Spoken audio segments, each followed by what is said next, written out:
Şifreli bir kağıtla haber geldi Unita'dan. Tacımı, makamımı, kalemi. Şifreli haber gönderdiklerine göre mühim bir mesele olmalı.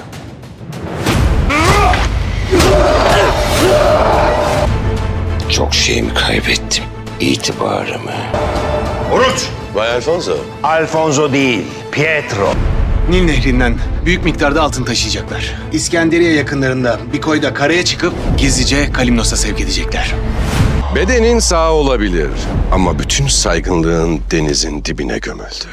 Kerpe Savaşı'nda yendiğin Pietro.